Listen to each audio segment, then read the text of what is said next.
ഞായറാഴ്ചയുടെ തലേ ശനിയാഴ്ച കൊഴുക്കട്ട ശനി എന്നാണ് മാർത്തോമാ നസ്രാനികൾക്കിടയിൽ പറയപ്പെടുന്നത്. എന്താണ് കൊഴുക്കട്ട ശനി അനുസ്മരിപ്പിക്കുന്നത്? യേശു ക്രിസ്തു ബഥാനിയായിൽ ലാസറിനെ ഉയർപ്പിച്ചതിന് ശേഷം ലാസറിന്റെ ഭവനത്തിലേക്ക് പ്രവേശിക്കുമ്പോൾ മറിയം, ലാസറിന്റെ സഹോദരിയായ മറിയം, ഒരു കുപ്പി നാർദിൻ തൈലം വെണ്ണക്കൽ ഭരണിയിൽ ശേഖരിച്ച് യേശു ക്രിസ്തുവിന്റെ മേൽ അഭിഷേകം ചെയ്തു.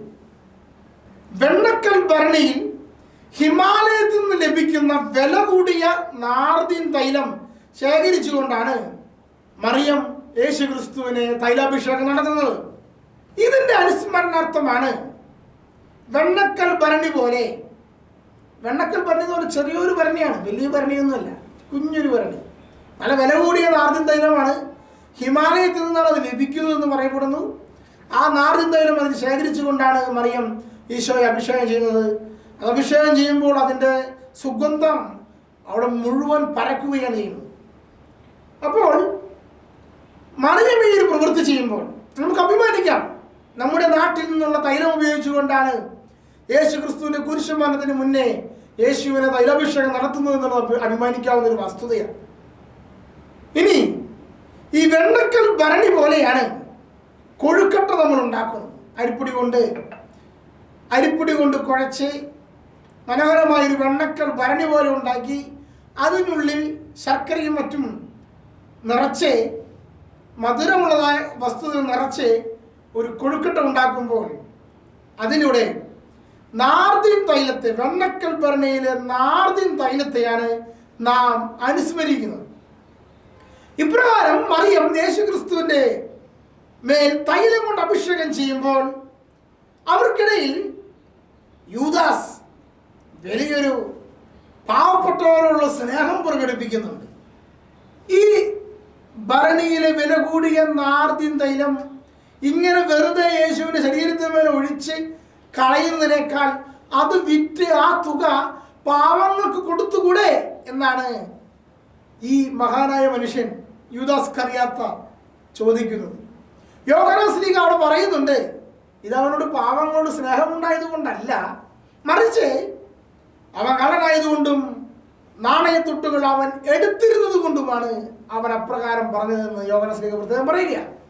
പ്രിയപ്പെട്ട സഹോദരങ്ങളെ, പലരും ഇന്നും ഈ കാലഘട്ടത്തിലും യേശു ക്രിസ്തുവിന് ശുശ്രൂഷ ചെയ്യുമ്പോൾ സമ്പത്ത് വിനിയോഗിക്കുന്നതിന് എതിരെ പറയുന്ന പല ന്യായവാദങ്ങൾ ഇപ്രകാരമാണ്. കാലിത്തൊഴുത്തിൽ ജനിച്ച യേശു ക്രിസ്തുവിന് എന്തിനാണ് പണം? കുരിശുമേൽ കിടന്ന് മരിക്കുന്ന യേശു ക്രിസ്തുവിന് എന്തിനാണ് സമ്പത്ത്? അതുകൊണ്ട് നല്ല നല്ല ദേവാലയങ്ങളൊന്നും പണിയേണ്ട ആവശ്യമില്ല. കാലിത്തൊഴുത്ത് പോലൊരു ദേവാലയം പണിതാലും യേശു അവിടെ ജനിച്ചോളും, യേശു അതാണ് ഇഷ്ടം. അതുപോലെ കല്ലറയൊന്നും വേണ്ട, കുരിശുമേൽ കിടക്കുന്നവരാണ് കർത്താവ് എന്ന രീതിയിലുള്ളൊരു വ്യാഖ്യാനം പല ആളുകളും പറയുന്നത് കേൾക്കാറുണ്ട്. അപ്പോൾ അവരൊക്കെ പറയുമ്പോൾ നമുക്ക് തോന്നും പാവങ്ങളോടുള്ള പക്ഷം ചേരലാണ് ഇപ്രകാരം പറയുന്നത്.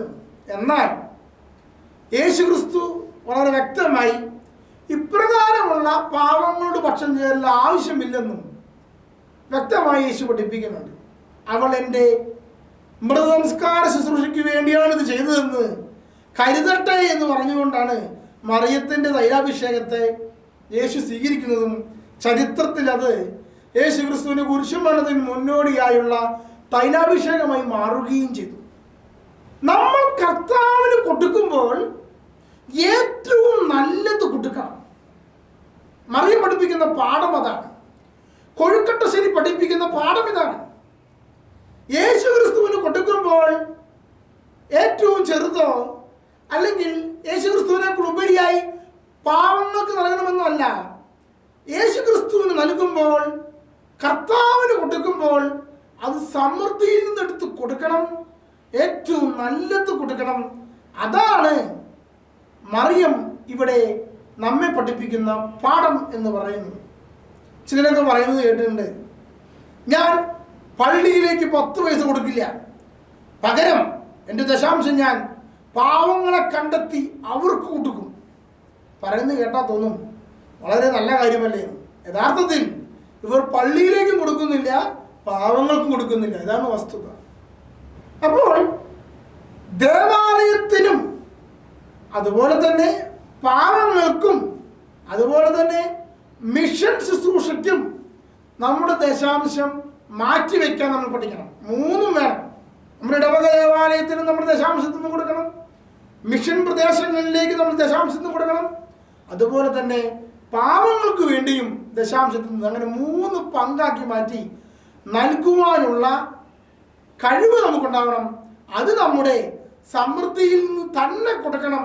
അത് നമ്മുടെ ഉള്ളതിൽ നിന്ന്, അതായത് ഏറ്റവും ശ്രേഷ്ഠമായത് കൊടുക്കുവാൻ ഒരു ക്രിസ്ത്യാനി പഠിക്കുകയും വേണമെന്നുള്ളതാണ് കൊഴുക്കട്ട ശനി നമ്മെ ഓർമ്മിപ്പിക്കുന്നത്. ദൈവം നമ്മെ അനുഗ്രഹിക്കട്ടെ.